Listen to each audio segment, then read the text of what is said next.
بسم اللہ الرحمن الرحیم۔ السلام علیکم۔ روزانہ اسلامی ویڈیوز سننے کے لیے اس چینل کو سبسکرائب کر دیں۔ حضرت ابو ہریرہ رضی اللہ تعالی عنہ بیان کرتے ہیں، رسول اکرم صلی اللہ علیہ وسلم نے فرمایا، اللہ تعالیٰ فرماتا ہے، ابن آدم نے میری تکذیب کی حالانکہ یہ اس کے لیے مناسب نہیں، اور اس نے مجھے برا بھلا کہا حالانکہ یہ اس کے لائق نہیں تھا۔ رہا اس کا مجھے جھٹلانا تو وہ اس کا یہ کہنا ہے کہ وہ مجھے دوبارہ پیدا نہیں کرے گا جیسے اس نے شروع میں مجھے پیدا کیا تھا، حالانکہ پہلی بار پیدا کرنا میرے لیے دوبارہ پیدا کرنے سے زیادہ آسان نہیں۔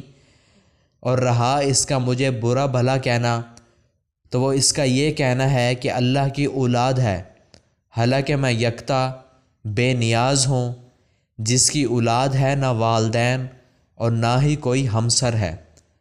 حضرت ابن عباس سے مروی حدیث میں ہے، اور رہا اس کا مجھے گالی دینا تو وہ اس کا یہ کہنا ہے کہ میری اولاد ہے، حالانکہ میں اس سے پاک ہوں کہ میری بیوی ہو یا میری اولاد ہو۔ حضرت ابو ہریرہ رضی اللہ تعالی عنہ بیان کرتے ہیں، رسول اکرم صلی اللہ علیہ وسلم نے فرمایا، اللہ تعالیٰ نے فرمایا، ابن آدم زمانے کو گالی دینے کے باعث مجھے تکلیف پہنچاتا ہے، حالانکہ میں زمانہ ہوں، تمام معاملات میرے ہاتھ میں ہیں، میں ہی دن رات کو بدلتا ہوں۔ حضرت ابو موسیٰ اشعری رضی اللہ تعالی عنہ بیان کرتے ہیں، رسول اکرم صلی اللہ علیہ وسلم نے فرمایا، تکلیف دہ بات سن کر اس پر صبر کرنے والا اللہ سے بڑھ کر کوئی نہیں۔ وہ اس کے لیے اولاد کا دعویٰ کرتے ہیں، لیکن وہ پھر بھی ان سے درگزر کرتا ہے اور انہیں رزق باہم پہنچاتا ہے۔ حضرت معاذ رضی اللہ تعالی عنہ بیان کرتے ہیں، میں نبی کریم صلی اللہ علیہ وسلم کے پیچھے گدھے پر سوار تھا، میرے اور آپ کے درمیان صرف پلان کی ایک لکڑی تھی۔ آپ صلی اللہ علیہ وسلم نے فرمایا، معاذ، کیا تم جانتے ہو کہ اللہ کا اپنے بندوں پر کیا حق ہے؟ میں نے عرض کیا، اللہ اور اس کے رسول صلی اللہ علیہ وسلم بہتر جانتے ہیں۔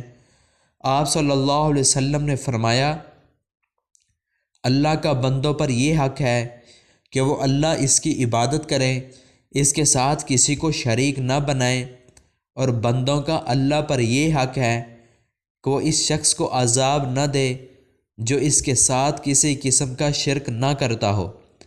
میں نے عرض کیا، اللہ کے رسول صلی اللہ علیہ وسلم، کیا میں لوگوں کی اس کی بشارت نہ دے دوں؟